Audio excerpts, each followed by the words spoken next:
Hi, everyone, or anyone, as Greg says. So, this is Gregg and Mira, and Mira and Greg. And if I'm not wrong, this is our ninth episode. So, we're one episode far from our 10th. We should celebrate our 10th episode. That's fair.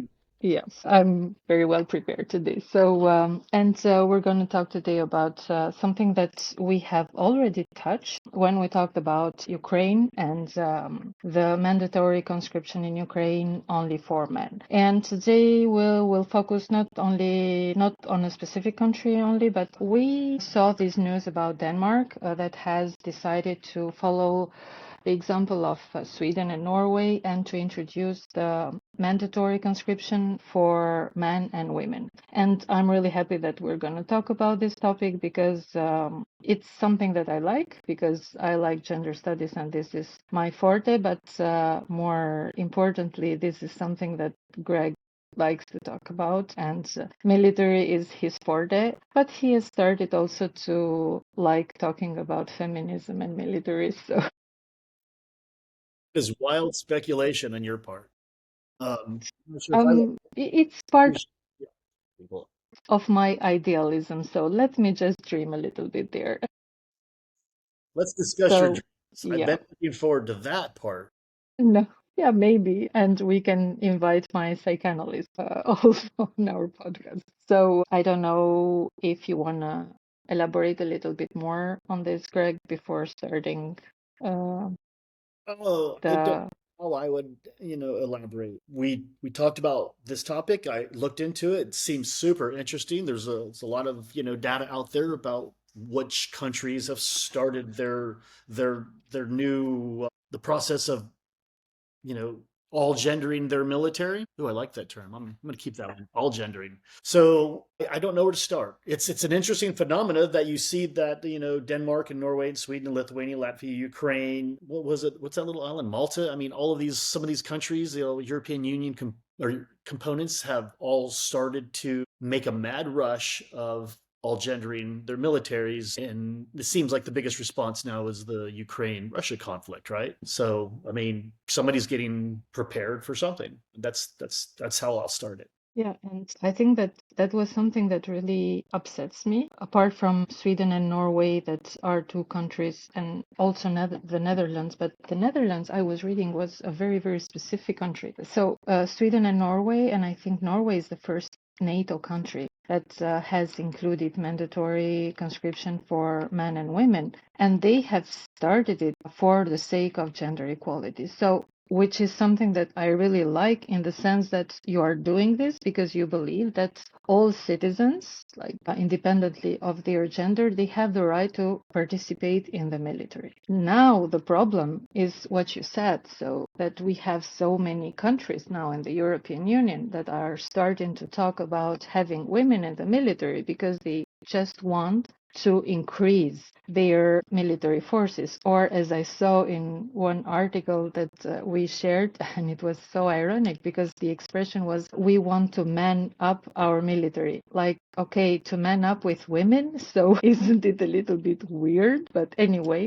I think they're just making a little pun. They're trying to have fun to see who's what. I'm not sure, but I mean, you know that I'm a freak also for the vocabulary that we use because it shows something. So, manning up the military with women, that's a huge problematic issue there, but okay. So, and I don't know if you noticed the case of the Netherlands, that they have this mandatory conscription for men and women. And so all men and women over 18 years old, they receive every year the letter that informs them that they could be conscripted. But normally, the Netherlands, they don't have an army because they are in peace. So this military conscription has been abolished, not abolished, suspended since so many years because of the peace context. So, there is a conscription, but in the same time, there is not a conscription because nobody is going to, I don't Well, I know, think to the. we should divide the idea that a conscription is one single thing. It's not. Yes, Conscription can be from one end the a benefit that's given to a nation that gives citizens like some type of inherent sovereignty to their nation, makes them part of that tribe, part of that country and that culture, and they've given back to their community. And then there's the conscription where you're literally just handed a uniform, maybe a weapon, maybe and a bullet, and told to go walk that direction and get shot at. And I know that sounds an absurd, spectrum, but that's really what it is. So if you have a conscription where you're learning about your country's inner workings and almost like a civil servant and providing some small payback to your nation in the form of, I guess, human tax or labor tax, whatever you want to call that, conscription. That's one thing, but you can't equate that to the idea that we're now drafting people to go fight an actual war, to go stand on the front lines. And even the front lines is a spectrum. The range of what something is on paper does not necessarily meet the outcome what comes of it. So all of these different nations have all their different timelines and objectives, but what are they trying to get to? That's my question. That's why I kind of interrupted there, because I think the Norway example in particular is kind of demonstrative to the idea that civic duty is paramount in their society. It's one of their pillars, but not necessarily that they're just going to go through other people to a meat grinder in combat. So please continue. I didn't mean to interrupt, but I just want to make sure that we understand that conscription is not one block that fits every single ideal within the construct of conscription. And I'm going to hit you again on this, but I'll stand back for now and let you keep going. But I think the idea of serving in the military cannot be directly construed with the idea of working in any civilian, a big business, a McDonald's, a lawyer, a farmer. None of those things can be directly applied to the military, which job is to go do horrific things. So a lot of the research that's coming out that's trying to equate those two things, women have a right in society, men have a right in society. Society and military are opposing forces. So comparing them is a bit ridiculous on the front half. But please keep going. We're discussing, so it's not a monologue, but and it's really interesting what you said, because that was the idea of the Netherlands. So the examples that I was saying, that like it's just a conscription in the paper. So is this real, the gender equality in the armed forces that we're talking about? I'm not sure. So because it's something that it's like you're just watching a movie. So do you suspect it's just a trick to their society? Just say we're going to play this gender game now that it's I topic. mean, it's so good on paper, and I'm happy that they have it, but as long as this is something that it's staying in the paper, it's so easy to talk about gender equality in the military when it's just in the paper, Yeah. because all the other issues that you just started to mention some, but I mean there are hundreds of other issues, you are not confronted to them. So that's my problem with this perfect vision that is given by some countries, which it's not really the perfect vision, or maybe no, the perfect vision of gender equality. Am I talking you out of idealism? So far, this is going tremendous. This is We were talking, no, but didn't we say that we're like changing our, not changing, but I don't know, well, shaping. I'm pretty hard and fast with my beliefs. I'm just joking. I'm open-minded to everything, but I think Same here. strong acknowledgement that you're recognizing that idealism is basically the god of tricking. I mean, I hate to say that. It's almost how people get indoctrinated and start doing things. I don't know. I'll back off. I'm losing it. So go ahead. If I was a feminist idealist, I would be so happy with many countries now because they have laws. So I would say, "Oh, that's perfect. They have the gender equality law." But you know that I'm not happy at all. So I'm not a feminist idealist. I might be an idealist for other things, but not for this. Yeah. So what are you saying then? If on paper this idea is not necessarily what it comes out to be, I mean, I'm going to turn around and be the idealist for a second. Please. In theory, all these ideas, all these countries slowly marching in the same direction of unifying their military, all gendering their militaries, it could be argued as a step forward. But what is it a step forward to in increasing the harm to humanity? That we're making everybody warriors and we're making everybody killers and having to deal with the ugly, brutal truth of combat? That was so idealistic. Go on. Well, I don't know. I mean, I agree that these are all steps. Society's all moving, and these are clearly, a progression going towards that. Is that what we want? Do we want women in our military? Do we want a bunch of women dying? I don't know. That's I mean, if some unnecessary. men are dying, why don't have also women that are dying? Yeah. Well, I mean, if I'm going to continue to be the idealist, women are the nurturers and they bring life. And without them, society cannot move forward. I don't mean to Yeah, but I'm being sarcastic. I'm sorry. I believe those things. I believe all those things, but I don't, they individually warrant my actions. So, so, because I was looking at some discussion that had been in Switzerland, and one, I don't remember her name now, but she was on the defense committee in Switzerland, and she was saying that the fact that in Switzerland the conscription is mandatory only for men, like they are obliged to go every year and to have, I think, 1 month of military service, and but only men. So she was saying that this is really discriminatory toward women and toward men in the same time. And this is what I believe. I mean, I would not say just women and men, but as you said, all genders, because you cannot just consider only a part of the society to protect you or to go and be killed. And you cannot, on the other side, violate the right of the other citizens who are able and who are willing to be part and to go and protect the country and also to be killed, to not be part of this. So that's one of my big dilemmas in this. you just gave me a good little mental Yeah, go on. exercise. It's from your words. So, it's if we're going to balance the idea of we're protecting women for the sake of men, let's take that to the next step. If there's an opportunity for a baby boy to be saved by a woman because she's in combat, some kind of construction or some type of idea like that. I mean, would those women still? I mean, would that societal pressure still be the same? We're okay. Back it up. Men go to war to protect women. Shouldn't women go to war to protect baby men? I mean, if anything, those are babies before they're men. You Mm. seem like you're not fighting. You're not finding this argument all that convincing. All right, I take it. No, I mean, because why do you separate this? Like, men are going to protect women and women are going to protect, like, Okay, so shouldn't. so some of the articles that we've been swapping around on this, they talk about why women should not die on the battlefield. That's a title from Michelle Thibault. Oh my, the burden of combat should be the responsibility of men alone. That question or that statement, injects in me the idea right there that I need to defend against a ridiculous statement. And my defense would be if men alone are taking that burden, and women shouldn't do it. At some point, when do women's burden? When are they responsible? I mean, okay, take it back to their own lives when everybody's gone and it's just that woman existing. Is she responsible to herself? I don't know. I mean, who provides? I mean, this question or this statement is just so offending. The Yeah. burden of combat should be the responsibility men alone. I hope she's being satirical because if she's being genuine, I man, think she's being genuine because she's also stating that women should be in charge of the family and, like protect the family, etc., etc. So we're kind of in a full separation of the roles between women and men, which, to be frank, I'm completely against. I'm totally against this.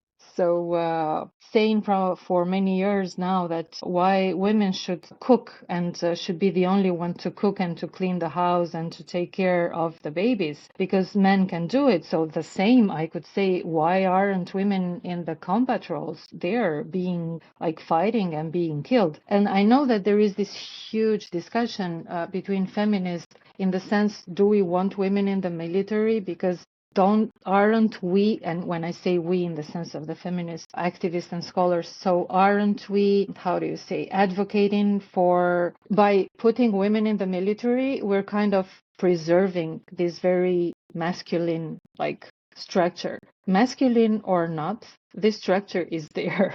So that's the point.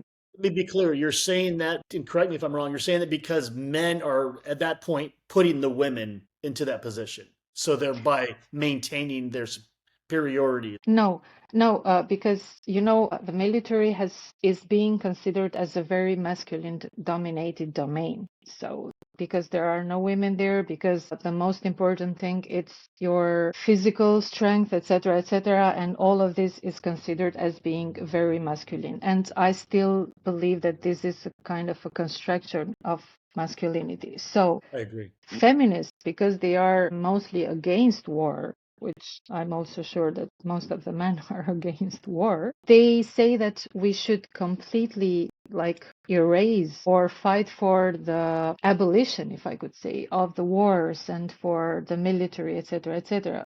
And that would be fantastic. Like, why not have a world with a total peace? But the problem is that now that's not the real context where we are living. So, how can we do something with this context? And for some feminists, talking about gender equality in the military, it's like, enabling or justifying, giving credits to this domain, which is a very masculine domain.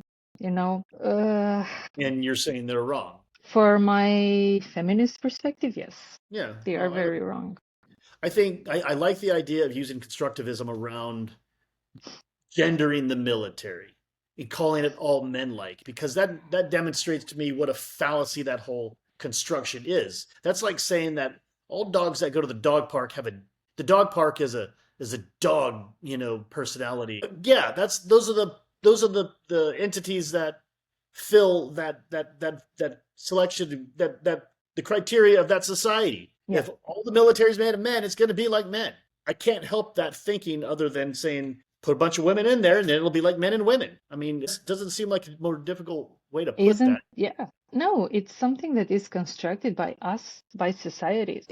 Taking this part of it's not my fault or, because the military is like this or I'm part of this society. So, it's very difficult for me to kind of say that this is not my fault. In some way, we're all responsible, like for everything that is going on. So, of course, I did not took the decision. Even the patriarchy. Of course. Thank you. I mean, I've been saying this so many times, why? And it's good that, you're the one who mentioned patriarchy for the first time today. Like, I'm so happy. It's not me. Oh, yeah. One of the articles you sent me. I think this is hilarious. This is the opening statements. Women deserve a chance in combat, and I think to myself that is that a pun? I mean, what are you trying to do with that sentence? I mean, for goddamn sake, anybody in combat deserves a chance in combat.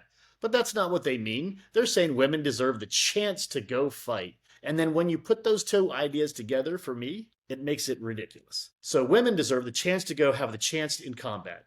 That's what that sentence should say to fix, both ideas. But it doesn't want But to do you that. know what that means. Yeah, I know it. I know it. I know. I do know what it means. No, But it's what it means is again, I deserve the chance to go stand in a firing line. Is that a good thing? I don't want yeah. that option. I don't want that option. Don't be literal, like, you know what? Don't use your words for what they mean. No, I mean, let me just put some context there. Please do. No, I was reading for many countries, including the US. I think that the ban of going in combat for women was lifted during 2000 and something, like 2010 or 14. I'm not sure, but I think that after 2010. And this was the case for Australia. Let me check it because I think that I noted. Yeah, it was in 2015. It said the Pentagon opened all combat jobs to women. And 16, UK did the same thing. And I think that Australia also did the same thing. Because until that moment, and I think that this is something that it's another point that you like to discuss about, is that until that point, women were being part of the military, but just on the, Support side. yes, We would say support side. which kind of reflects their role again, taking care, the care, the care. You're just there to take care of things, to be the nurse, to be the cook, to be this, to be that. You cannot combat. I think the idea, what you're looking at, really needs to be looked at as the antithesis, not the support. Not women are not okay. Let's start again. the idea that you're stating is that women are doing a support mechanism. They're there to care. But the antithesis is they're not what they're not saying. They're not saying women need to come and be on the front lines because that is the most significant part of joining the military. If you're going to fight for your right to join the military, are you going to fight for your right to go and take care of people in the military or to go be part of the actual military? And that's the line of disillusion. When I think a lot of these countries, and maybe that's a little bit harsh to say it that way, but all these countries are just advocate, or they're just acquiescing, excuse me, to the will of the people in a way that can strengthen the government and the military as much as possible while appeasing the social war that's going on. And that's not a good reason to do this. A good reason to do this is your people are being overrun and you need to defend yourself. Not that we need to use a word to exploit somebody else, but when you look at the military as in a defensive way, that's where it has the most honor. And these laws that are basically just like you say, they're a paper tiger that are demonstrating, hey, we got women in our military now to some level with whatever reduction in standards we had to make, or we didn't do it. That's because clearly that's a part of it. So it all leads me to the idea that this is just a show. This is all just a government show. It's not necessarily gaining. I feel like the feminist movement, the human movement, isn't necessarily gaining from things like these because it's all Don't just. say the human movement because it Why doesn't not? mean anything, the human movement. No, no, no, no, no, no. It does because what I'm saying is that all the humans, are losing their rights to governments that are trying to use these ideas as tools. Yeah, maybe I might accept that in this case. Thank you. And I kind of went a little bit far in what I was saying. And it just seems peculiar to me that the irony that there's two times you will bring in the military when there's no war going on. Excuse me, that you want to add women to your military to plus up your military. There's two ironic different occasions. One, when there's no war going on. Yeah, let's pass some legislation and get women in the war and appease everybody and get some votes. Great. Or two, we're actually at war. And now we need all these people to go to war to Yes. protect the politicians like they should be. That's sarcastic. So I mean No, that's no, that's true. ironic that those two different poles are drawing the same function of inclusive. Yeah. And I was reading something that, of course, made me angry, like most of the news that I read. It was an article about Myanmar that, I mean, we shared. And it was how there is this forced conscription, but like people are being abducted and sent to war because, I mean, we know that in Myanmar there is a junta, a military junta. So the situation, it's not especially okay now with the earthquake, but even before it was really bad. So first it was a mandatory conscription for men, now it's for women because apparently some people need to go and to be just used as bodies to be killed. And The Russian conscription model. yeah. Get your prisoners out, get your homeless, get your. Yeah. And what it was kind of tragically ironic, but it's not only the case in Myanmar, I think that it's like in most of the similar countries, is that LGBTIQ plus people are being also abducted and sent to be killed. On the same time, in Myanmar, same-sex relationships are criminalized. So you can go to prison if they know that you're a gay or a lesbian, but as long as I can use your body as Exactly. yeah, so it doesn't matter what you are. Yes, this is like when I think that we agree about the human part that you were saying, like this human is so how politics or government or regimes, in the case of Myanmar, they just use people just for this, like as body to be killed. Not And just. no, no, no, absolutely. I mean, as an example, it was just one, but there are so many others. And about what you were saying, like how easy sometimes just for the sake of, I don't know, just throwing a carrot to the people. So I'm just passing this law.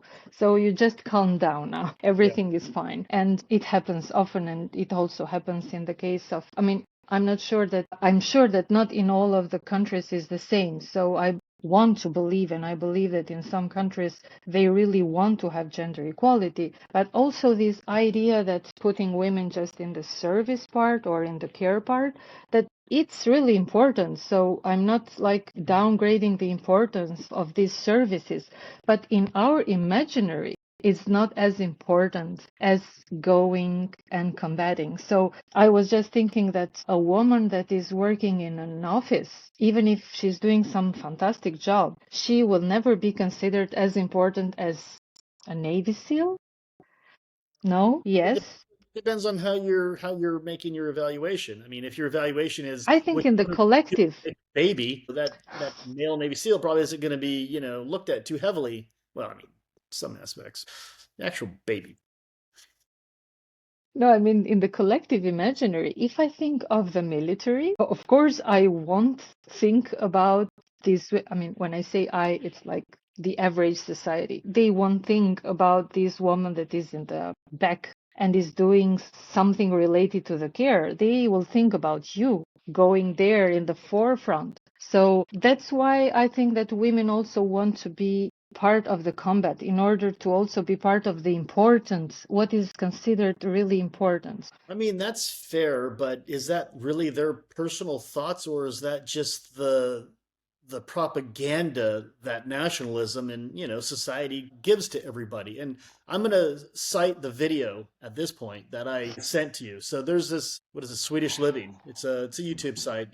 This Swedish girl, and she talks about living in the UK and Germany, and she gave this excellent presentation on the idea of being Swedish, and I think this is just a little side episode for her, but she covered down on the idea of this pamphlet that's been going, I guess, across Sweden in particular, maybe other countries. And it's basically a pamphlet and it's translated to in case of crisis or war. And there's like, she goes over it. It's a preparedness doctrine where you start keeping supplies, and you have a certain amount of water, a certain amount of like food stuffs that last, and then you have maybe get a gun. I don't know. I didn't read the whole thing, but it basically talks about being preparedness, but also talks about nationalism. And here's one of the quotes from the pamphlet: "If Sweden is attacked, we will never surrender. Any suggestion to that is false.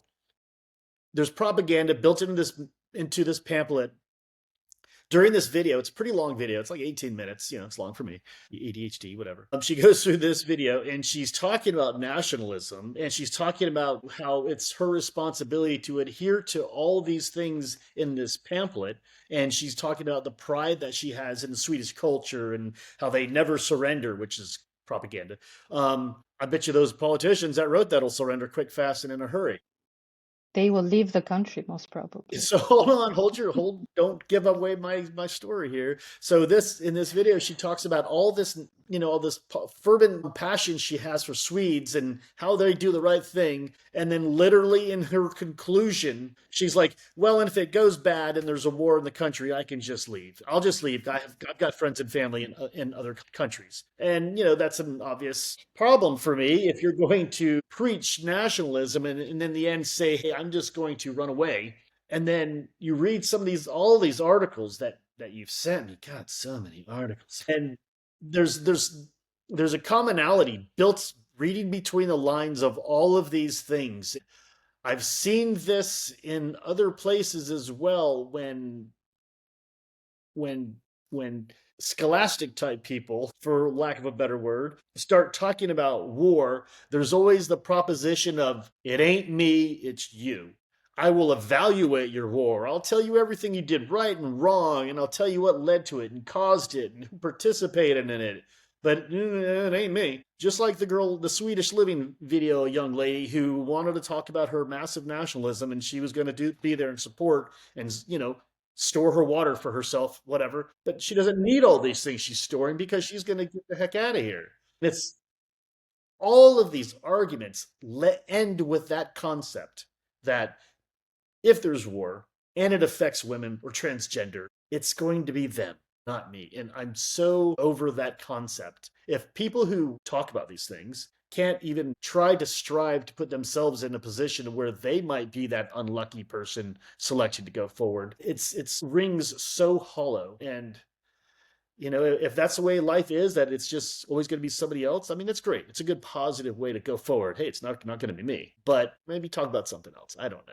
No, but it's not going to be me when you're talking about difficulties or dire condition, because it's if it's for fun, of course it's going to be me. So that's the problem. This brings me to the separation between business and military, because a lot of the literature out there is concentrates on the idea that when women are with men, they have to become one of the guys, or they have to fear from rape. Or don't get me wrong, I don't want to get raped by anybody. I'm on board with women. Take that. Look, I'm on your team. But there's a part of the military that is dirty. There's a part of the military that requires camaraderie that people know about, they don't talk about. Remember Trump talking about the locker talk, or when you hear people Oh telling yeah. sexist jokes, you go into a locker room and men are giving, are telling sexist jokes to each other, and they're telling their stories about everything that's, taboo to have in public. In my understanding, I've not been there in person, but women do the same thing. I'd like to think they do. But that idea that when you're with a man and you're in a foxhole or you're in a a bunker or where the hell ever men congregate, when these women, when all these people come up with these theories of what men do in the military, and they say women can't be part of that because they're not part of that culture, that is the military. That's why it's not like a business. That's why it's not like going to the doctor's office or going to buy a Slurpee. That's an American thing, sorry. It's not like that. All these, the idea of let's make a law that has equality for LGBT, whatever, I don't cares, to work in the military and make it theirs, that is so phenomenally preposterous to me. Because at that point in your life, your objective is to do harm to other people and use harm to protect yourself and your team. That's not like something you want to wish yourself into. And I understand the idea of like we don't want to be women only put in the role of service, the service gender. We want to be actually there. Nobody in the real life don't really nobody really wants to be there. I mean, there's crack military units and there's testosterone and young men and the way we push people to think that those are cool, great things. But that's preposterous. So some of the ideas, I just think providing equal opportunity to men and women, I mean, to go stand in a firing line, and in the underlying culture of men being together in very difficult situations. I mean, that's not like the same as regular civilian life. We have to separate those two ideas. I believe you in this because, of course, I don't know the military, so you're the expert there. But, first I wanted to bring this example of, now let me just check it very quickly. It was the name of a special in Australia, I think.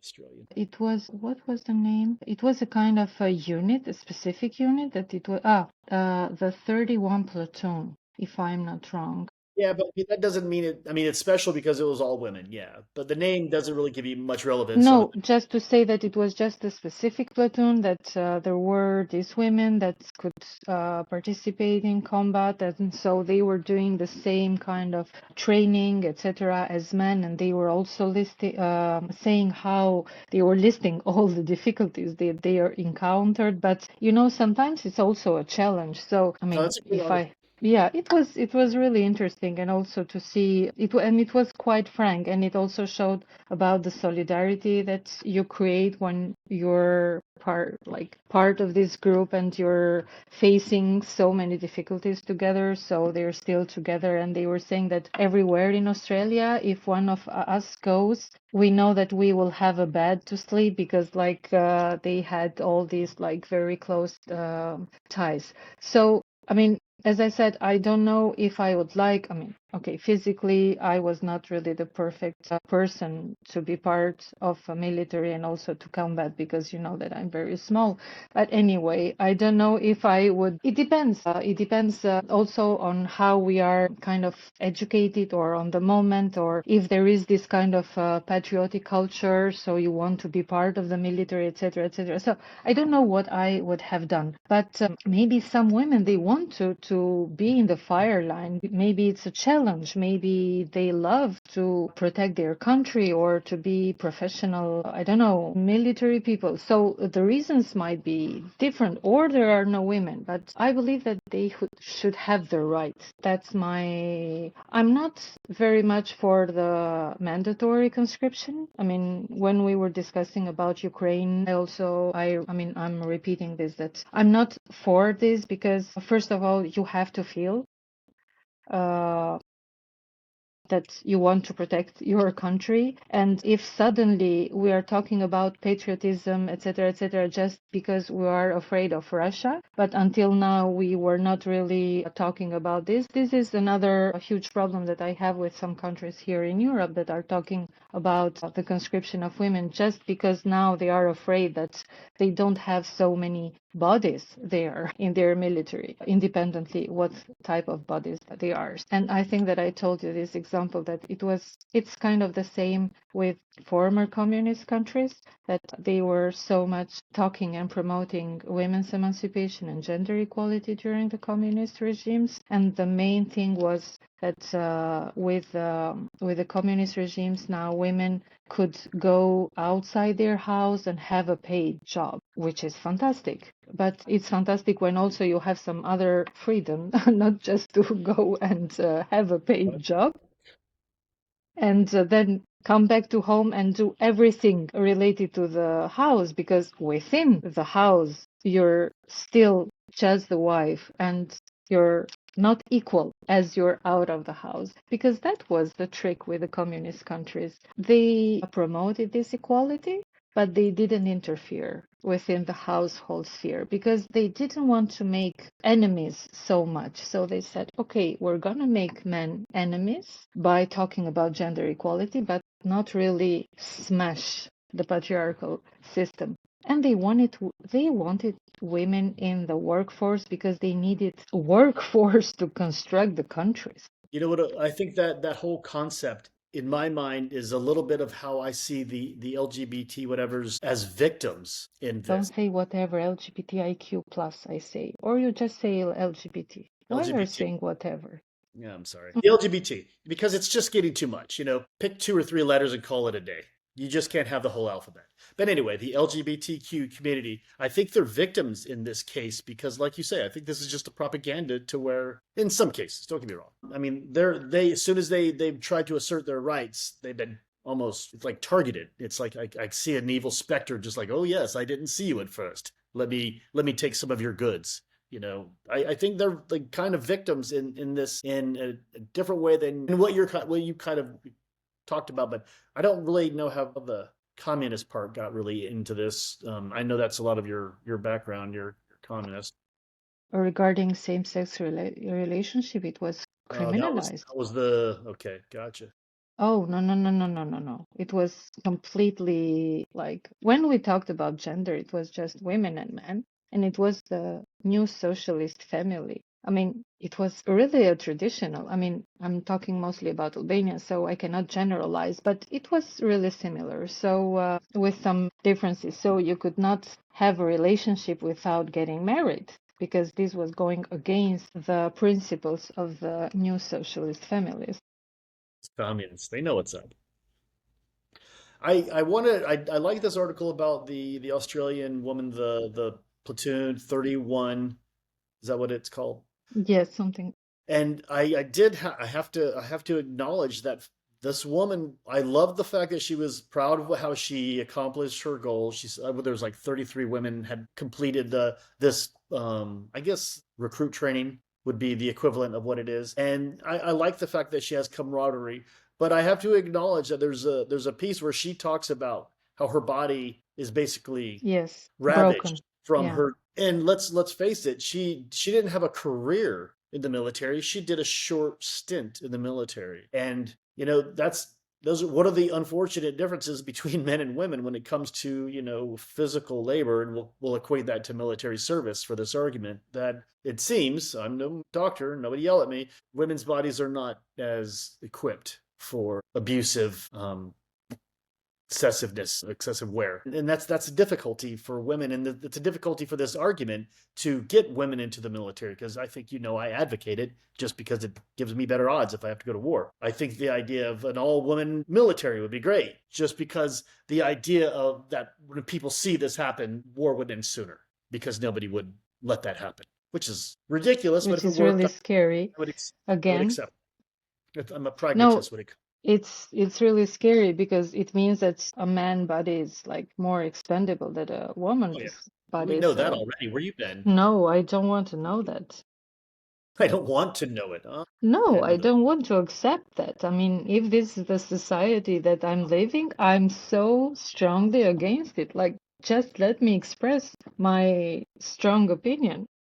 No, no, you If get some. this is the only thing I can do, like so, I but understand. this is something that I really wanted to discuss with you because I've read and also with with our friends and students at AGS that have been part of the military, we've discussed a Is that a little call bit out? and Are you doing call outs? what call outs? No, no, no. No, I'm not mentioning names, but I was just saying that there was this discussion that like the physical part, so the physical difficulty also to carry heavy weight, etc., etc., which I totally believe, especially in your case when I was reading about the training for the Navy SEALs. So I was also reading that I don't know a small percentage of the men that enter, then they finish the training. So it means that it's a really hard thing. And I'm not sure if there are any woman Navy SEAL. I read that not. There's not. Not yet. Yeah. There was a pilot program, and I think two female officers attempted it. I don't believe they completed it. I think there was an issue with reducing standards in order to accommodate it, and the program kind of got like a reality check. So I'm sure it'll happen again. Eventually, it probably will be. It's a sign of the future. It will happen, I believe. But at this time, no, it's not happened. But do you think, or could this be, wow, the word now it comes to me in French, envisager, and now, Envisioned.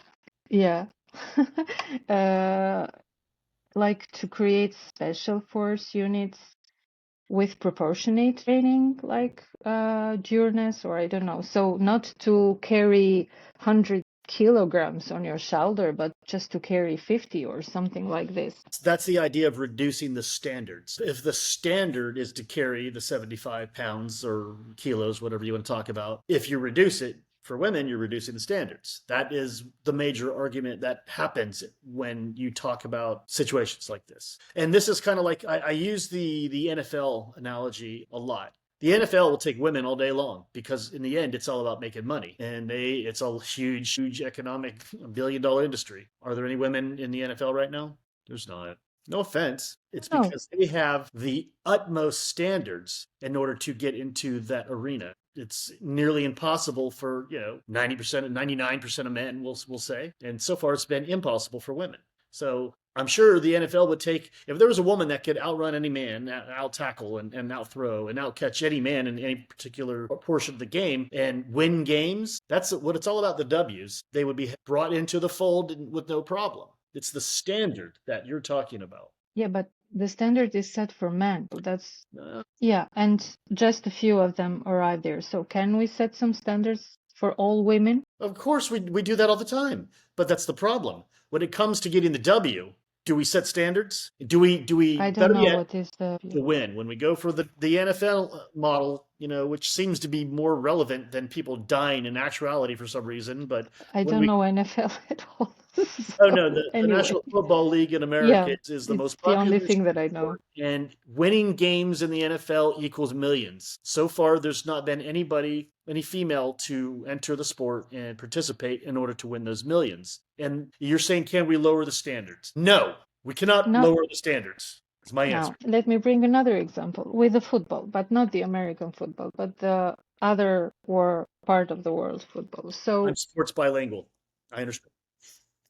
You know how hugely are paid Ronaldo and Messi and I mean all these football players, which I think that it's completely outrageous. But anyway, like this is football, this is the sport, etc., etc. So a few years ago, we had here in France, there was the World Cup of football, female soccer. So, and US team won the championship, and I think Megan Rapinoe was one of the main players. Anyway, and I was reading an article, and it was just a chronicle from a bar in Paris. In the bar, there were a bunch of men, and they were not interested at all to watch the game because of course it was female football, so what are we watching? And then one of them, the older one, he started to watch it, and then he was like, oh my goodness, they are so fierce, they are braver than Neymar. Like, you know, Neymar is this football player famous of Paris, and the Brazilian guy. But at some points, you had all these famous male football players that just at the smallest touching, they were just, how do you say, falling down and complaining, etc., etc.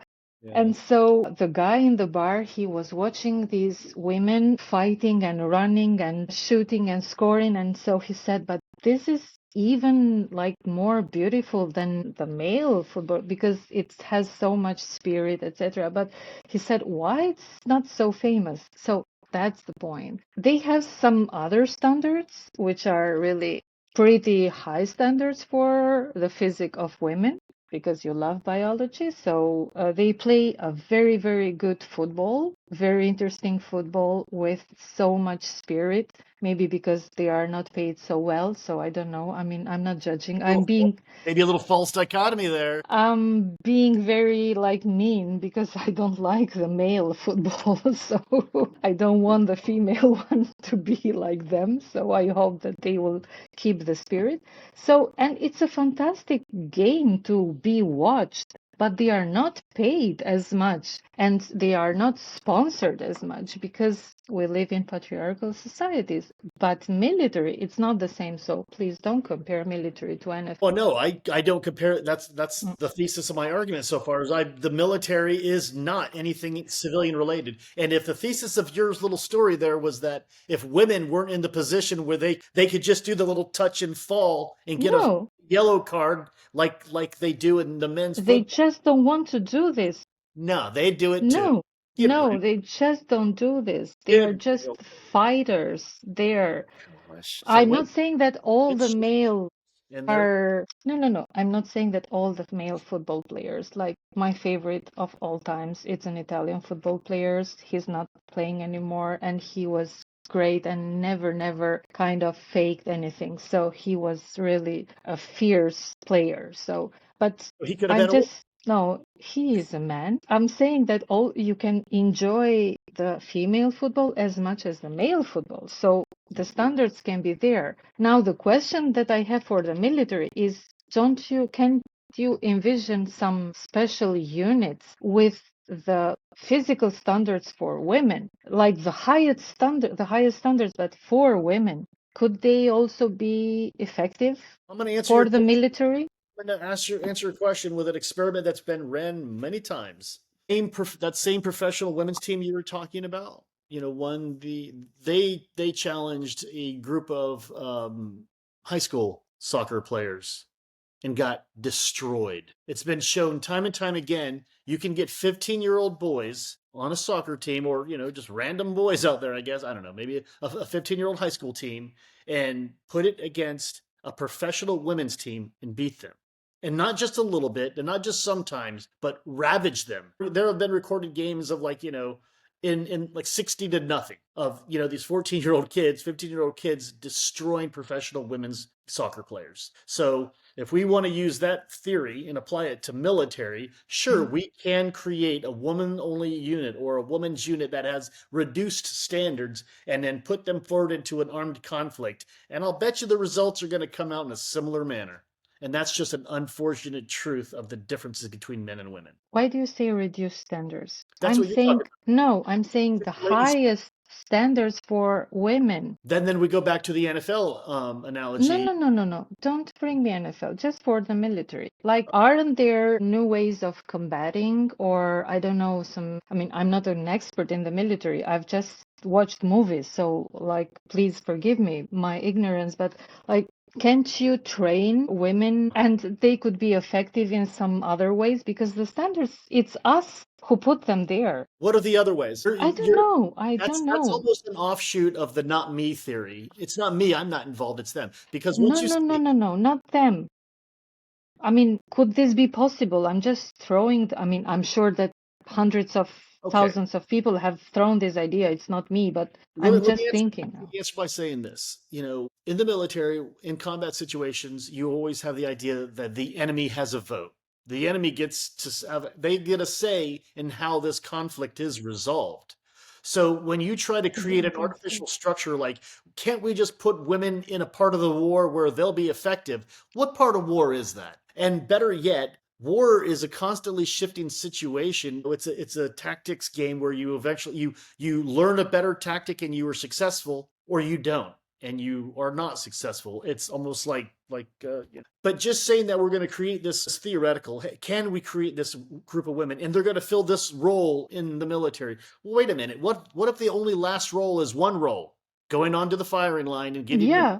So Yes, don't you think that, you can train women to go do it, yeah, but the question isn't training. The question isn't reducing standards. The question is effectiveness. Are they going to be effective? don't you Likely, think that they they'll. can learn to shoot? What's that? I'm sorry, I didn't mean to talk over you. Can they learn to shoot and shoot? I think Right. so. How about this? You said that people that go to become Navy SEALs, and I don't like talking about this, but even the men are the numbers. I think it's like 12%, 15% Yeah. people actually try to go through and make it. I don't even know about that number anymore. What if the standard was you had to run the mile in a minute? That's a pretty hard standard. That's an Olympic standard. That would cut those numbers even down further. You'd probably have one guy, if even per class, that could do that. Probably not. You'd probably run 10 classes in the course of a year or so, and you'd have one guy. That'd probably be the more logical number. So, can I train a guy to run faster than he can? Is he capable of running? I can't do that. No.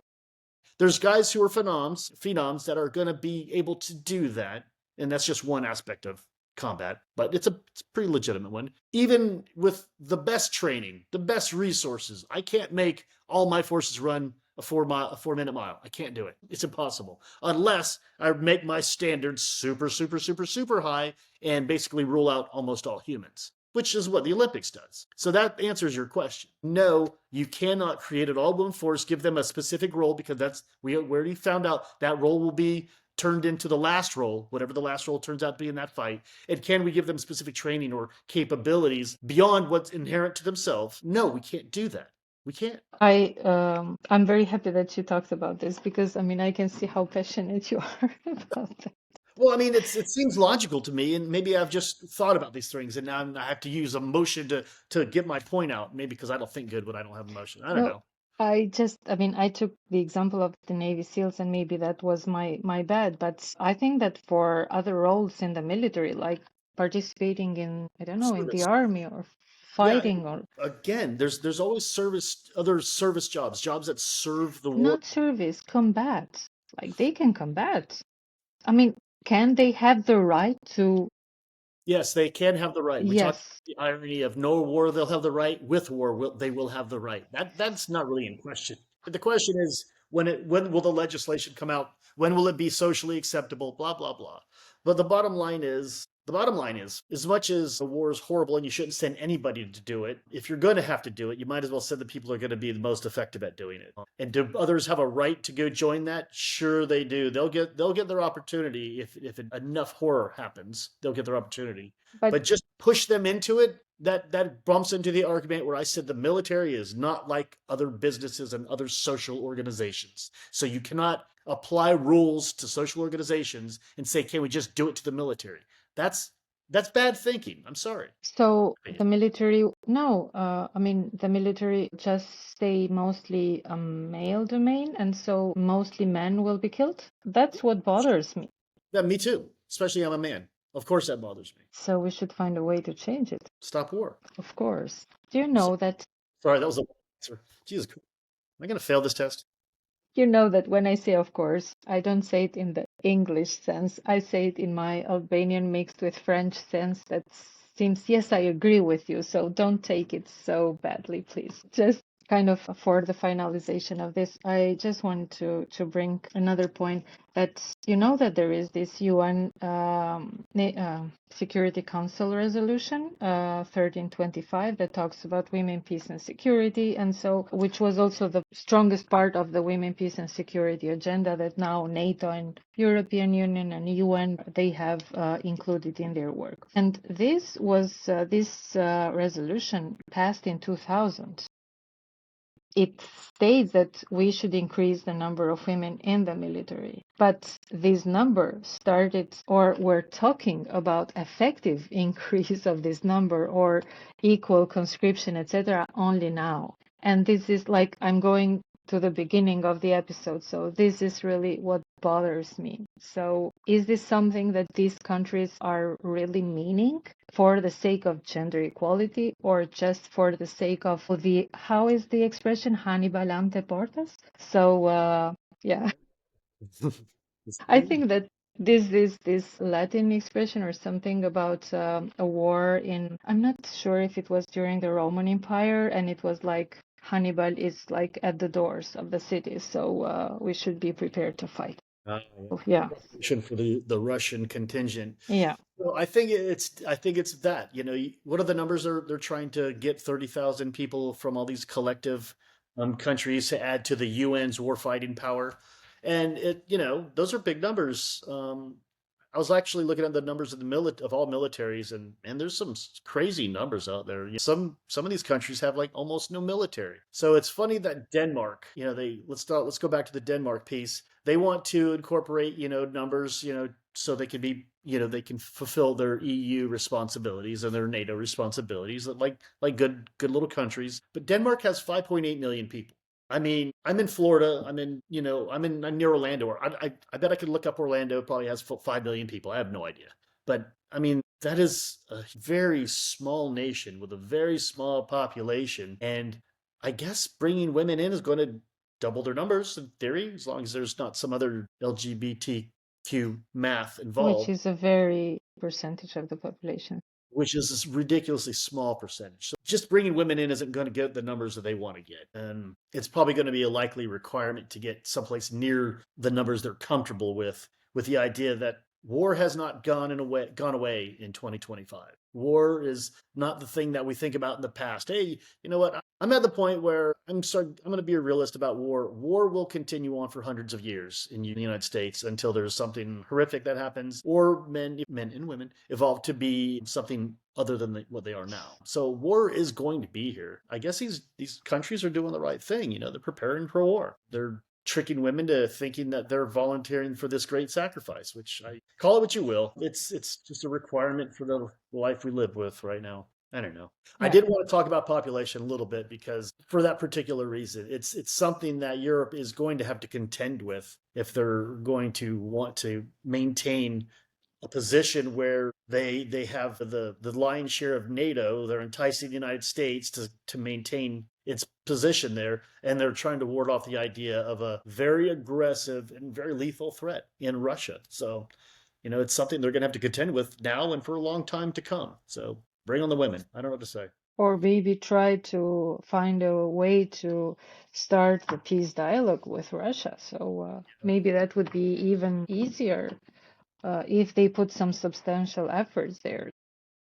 For sure, I agree. All right, you had enough women talk today. Yeah, I mean, yes. I So, wish I had a better way to solve some of these problems. And you know, the better way is just to not fight who's going to get to fight, but fight the fight. That sounded stupid. Reduce our ability to do harm to others, as yeah, opposed to I think that's the most important thing. what do I know? And even if we, and even if you know very much, and even if it's just like, I have this principle, so I know that I cannot like make the revolution or smash the patriarchy myself. But even if I just like, have some small effect to one or two people, that's fine. And join the all gender military. All gender. All gender. All right. I mean, if it was a substantial effort for things to change, I would really be happy. If it's just some kind of tokenism, again, that's not my Tokenism. thing. I like that. Yeah. That's a good concept. A good word.